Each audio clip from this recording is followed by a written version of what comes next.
Okay, today we're going to talk about commutative and associative properties. Go ahead and copy down the information from the map. It talks about the south line of Atlanta subway, leaving 5 points and heading for Garnett. So if you write that information down, we're going to use that as we go through these notes. Okay, once you have that copied down, let's talk about some other properties that you are probably familiar with. That would be the commutative property and the associative property. Make sure you write down the examples and symbols, because again we're going to apply this to algebra, but it's also good to have an example using numerals so that you can see why these rules work. So again, pause the video if you need to and then go ahead and restart it.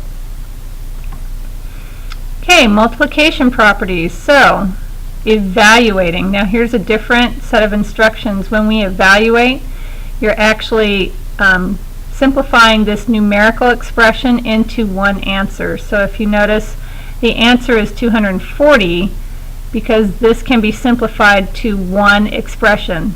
Remember, this is also an expression even though it's one number. This is the same expression that matches this expression up here. Notice again how they are justifying what they're doing. So here we have commutative property. Remember, commutative means you can move them around, multiplication. Then associative means we can group these. So they grouped 8 times 3 and 2 times 5. That's where you get the 24 times 10, and then they multiply them. Alright, so again, this is the reason why I wanted you to copy down that information. This goes back to the application in the beginning of the lesson. So find the distance between 5 points and Lakewood, Fort McPherson.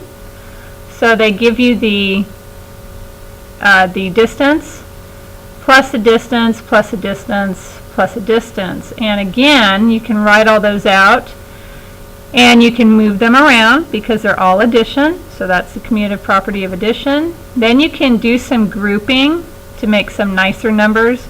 In this case, 1.5 and 3.0, and then you can add. So here's a summary of the properties of numbers. This is what we're going to be using. Commutative, associative, identity, zero, and distributive. Notice, even though these sound very straightforward, 0 is the identity. If you add 0 to a number, you get that same number. That's going to come in huge when we do solving equations. Also, multiplication identity, where 1 is the identity. This is how we cancel out. You might recall when we cancel out doing proportions to get the unknown or variable by itself. That's what we use that for. And then the distributive property, and then substitution. If A is equal to B, then A may be substituted for B.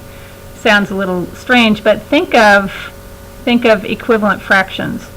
If you have 1/2, you can substitute it with 2/4, and it's the same point on the number line. Okay, so here's another example, and this is simplifying an expression. Remember what I said, the first and foremost thing before you can simplify is you've got to use that distributive property. So whenever you have parentheses, you've got to clear out those parentheses. So by distributing, they distribute the 5 to the 2 and to the unknown c. Then the multiplying is where they do 5 times 2 and 5 times c. Then they use the commutative property of addition to move these around. Then they group them, and then notice what happens here. We normally will skip down to this, but keep in mind that in order to do 3c plus 5c, really what you are doing is you are associating the 3c and the 5c, and then you are taking the c out. So it's kind of like a reverse distributive property. We can take a c out because it's a common factor, and now we can add the 3 plus 5 to get 8, which is 8 times c, and then we are left with 8c plus 10. But keep keep in mind this, again, as we go from step to step, you have to be able to justify why you can combine these, why these are like terms and why we combine them. Well, basically it's because of distributive property also. Alright, write and simplify an expression. So again, you are taking this this expression, 4 times the sum of a and b increased by twice the number of a and 2b. Sounds like a mouthful, but if you break it down, just like they did here, 4 times the sum of a and b, so here's 4 times the sum of a and b, increased by is addition, twice the sum of a and 2b, so twice the sum of a and 2b. And then you go ahead and write that all out, and then go ahead and start using your properties and your operations to simplify. And if you just follow the process here, you end up with 6a plus 8b. Now keep in mind, you cannot go any further than this. You cannot call this 14ab. That doesn't work. You might want to see if you can come up with a reason why we can't just call this 14ab. Right, so here's your practice.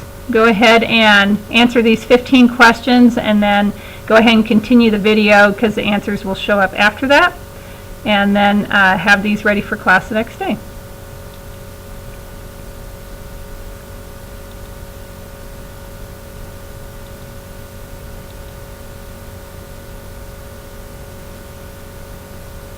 Okay, that concludes this video.